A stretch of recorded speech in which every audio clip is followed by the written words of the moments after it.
shocking case of a police officer raping and forcing religious conversion on his colleague, which has now come to light from Mansa in Punjab. The victim, who is a constable in Punjab Police Force, has alleged that she married her.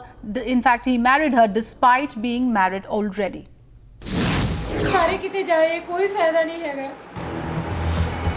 This brave woman is a constable with the Punjab Police. But now she is breaking down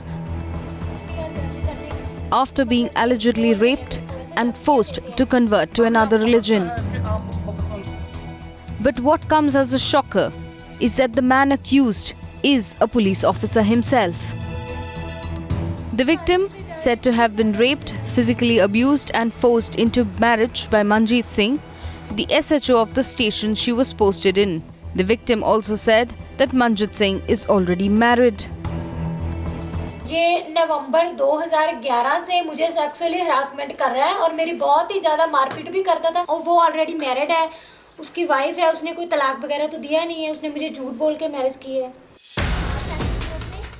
The victim's family even alleges that the accused forced the victim to convert to another religion, blackmailing her with inappropriate pictures.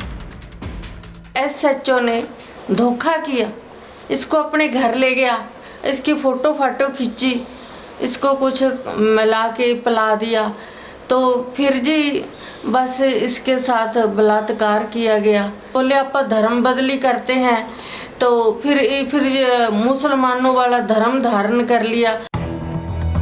Unable to bear the harassment, the victim even approached the higher authorities, but only to be further exploited. मैंने बोला कि sir इसके पास मेरी blue pictures वगैरह बनाई हुई है, मुझे ले दो. उन्होंने मना कर दिया और ज़बरदस्ती खाली पेपर्स पे मेरे से साइन करवाते थे. मेरे तो बयान होते नहीं थे. मनजीत सिंह SHO जिसके साथ मेरे डिस्प्यूट चल रहा है, वो बयान देता था और मेरे से ज़बरदस्ती साइन करवाते थे.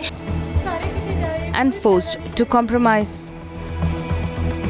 आप गाड़ी ले लो, आप उसका घर ले लो, कोठी ले लो, आपको पैसे दिलवा देते हैं, आप मुंह मांगी रकम मांगो, आपको पैसे दे देते हैं, लेकिन मेरे को कुछ नहीं चाहिए. मेरे को रिश्वत देने की कोशिश कर रहे हैं, बोल रहे हैं कि अपना मुंह बंद रखो. This victim is determined to fight for herself, but serious allegations within police ranks raises some serious questions. Bureau Report, Times Now.